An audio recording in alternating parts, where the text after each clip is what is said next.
Good evening, everyone. Welcome back to our class that is EduWithTitiksha. And today's agenda today we will solve the question and answers of the new chapter of Honeycomb book for class 7. So now let's get started. A Gift of Chappals, Comprehension Check, page number 22. So, what first question is, what is the secret that Meena shares with Mridu in the backyard? Meena tells Mridu that they have found a small kitten outside the gate that morning. They have hidden in behind a bush in the backyard. Question 2. How does Ravi get milk for the kitten? Ravi steals some milk from the kitchen for the kitten. Patti sees him with a glass in his hand. He tells a lie that he is very hungry and wants to drink it. So here Patti means the grandmother. Okay. Who does he means he here refers to Ravi say that kittens and sisters are. Do you believe him? Ravi say that the little kitten is the descendant of Rishi cat of Mahabalipuram. I don't believe him. It is mere fantasy. Now next question. Question 4. Ravi has a lot to say about MP Punai. This shows that he is merely trying to impress Mridu. His second bit, his knowledge of history is sound. Third, he has a right imagination. And fourth, he is an intelligent child.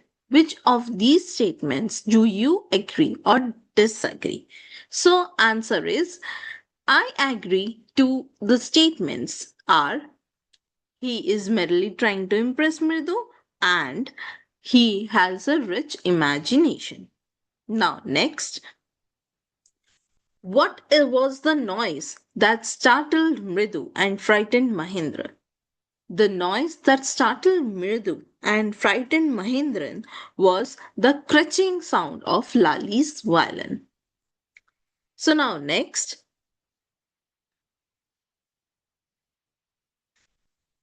comprehension check, page number 28. The music master is making lovely music. Read along aloud the sentences in the text that expresses the idea. Answer. The music master's notes seem to float up and settle perfectly into the invisible tracks of the melody. It was like. Here, like spelling is mistaken kindly. The like spelling is L-I-K-E. Like.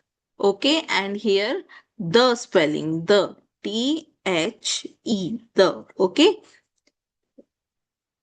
The wheels of a train fitting smoothly into the rails and whizzing along, as Ravi said. Okay. Question 2. Had the beggar come to Rukumani's house for the first time? Give reason for your answer.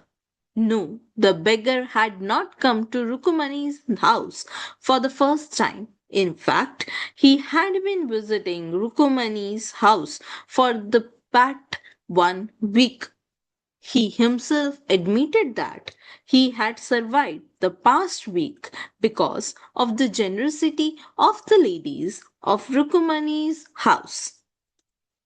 So now, next question. Question 3. So, this chapter we have already discussed beforehand. Okay, if you have any doubts regarding this chapter, kindly check in the playlist of this regard concerned playlist. You can check it, or I will pin the first the explanation video on the top right corner. Okay. Question 3. A sharp V shaped line had formed between her eyebrows. What does it suggest to you about Rukumani's mood? A sharp Answer is a sharp V-shaped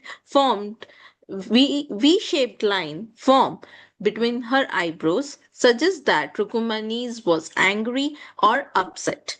It indicates a frown which is often associated with displeasure or frustration. Working with text. Now complete the sentences. Now these are the fill in the blanks. You have to complete it. Ravi compares Lali's playing the violin to dash, the trailing of a train going off track. Second bit, trying to hide beneath the trays of Chile's Mahendran dash, tipped a few chili over himself. Bit 3. The teacher played a few notes on his violin and Lali dash stumbled behind him on her violin. Bit 4. The beggar said that the kind ladies of the household dash have been very generous and helped him survive for a week. Bit 5. After the lesson was over, the music teacher asked Lali if dash she had seen his chappals. Question 2. Describe the music teacher as seen from the window. Answer. The music teacher was a bony figure. He was sitting in front of Lali with his back towards the window. He was a bald-headed man with fringe of oiled hair falling around his ears. His ears. He had an old-fashioned tuft. He had a shining gold chain in his neck and a diamond ring in his hand. He was wearing a gold broidered dhoti. His large foot was stuck on the floor and he was beating the floor with his scrawny toe. Question 3, bit 1. What makes Mridu conclude that the beggar has no money to buy chappals? The beggar showed his feet to the children.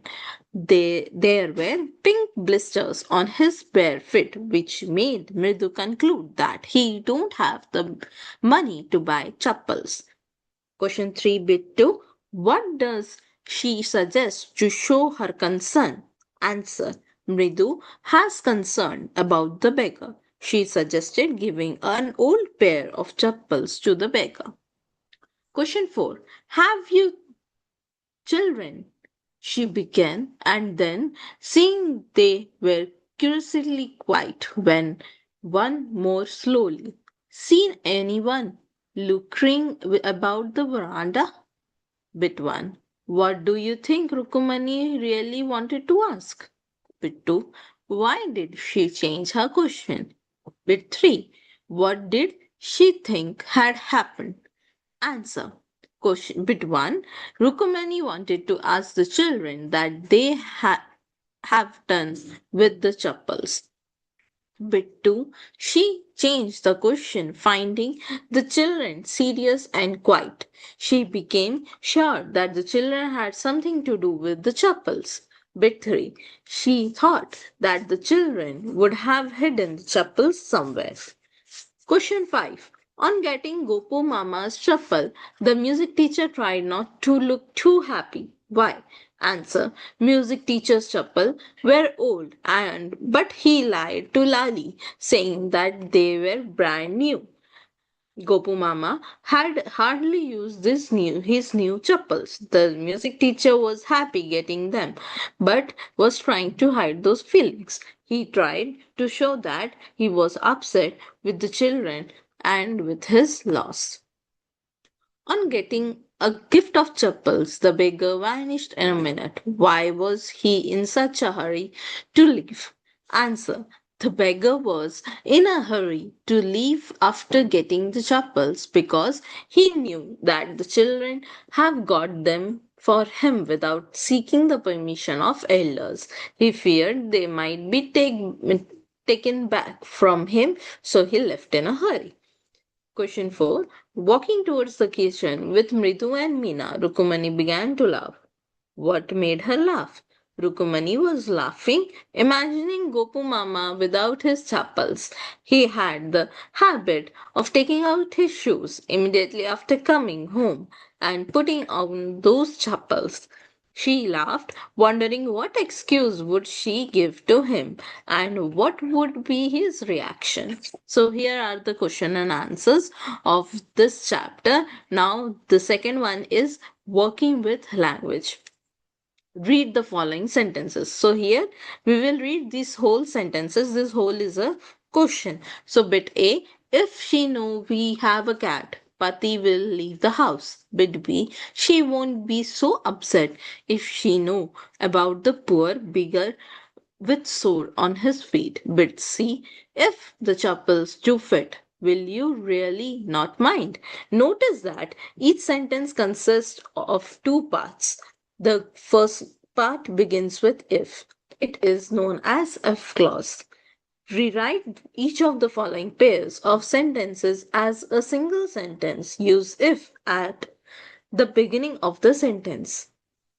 So, this is the grammar portion or the language portion. In the above sentences, it is written the sentences are started with if, sentence A and sentence B, C. Okay, so it is starting with if. So, this is known as if clause. Okay, so the question is rewrite the following sentences, rewrite these two sentences starting with if. So first sentence is walk fast, you will catch the bus. So the answer will be if you walk fast you will catch the bus. Do not spit in the road, you will be fined. If you spit on the road, you will be fined. So, the 1 to 5 questions here it is written. This you will write it in, this you will convert it, start the beginning with if. Don't try, don't tire yourself. You won't be able to work in the evening. So the answer will be if you tire yourself, you won't be able to work in the evening. Second, study regularly, you you will do well in the exam. If you study regularly, you will do well in the examination. Third, work hard. You will pass the examination in first division. Third answer will be if you work hard, you will pass the examination in first division. Four, be polite to people. They will also be polite to you. The answer will be if you are polite to people, they will be polite to you. Next, don't tease the dog, it will bite you. The answer will be if you tease the dog, it will bite you. So, next will be the fill in the blanks of the following paragraphs. So, this today the question starts with today is Sunday. I am wondering whether I should stay at home or go out. Full stop. If I dash out. So, here we will fill in the blanks with verbs. Okay, so with verbs and with tenses also. So if I dash out, if I go out, I will miss the lovely Sunday lunch at home. If I stay for lunch, I dash the Sunday film showing at Archana Theatre. I will miss the Sunday film showing at Archana Theatre. I think I will go out and see the film only to avoid getting too fat. Okay. The next is complete each sentences below by appropriately using any one of the following if you want to, or if you don't want to, or if you want him to. Okay, so here are the questions. Do not go to the theater if you don't want to. He will post you your letter if you want him to. Please use my pen if you want to. He will lend his umbrella if you want him to. My neighbor Ramesh will take you to the doctor. Will take you to the doctor if you want him to. Don't it if you don't want to. Okay, so here are the question and answers and the language portion. The both are completed. So please like my channel, subscribe to my channel, and thanks for watching this video. Next is the poem, that is the Rebel. We will start with that poem in the next class, and do subscribe to my channel and do watch my videos. If you have any doubt, write it in the comment section. We will surely solve it.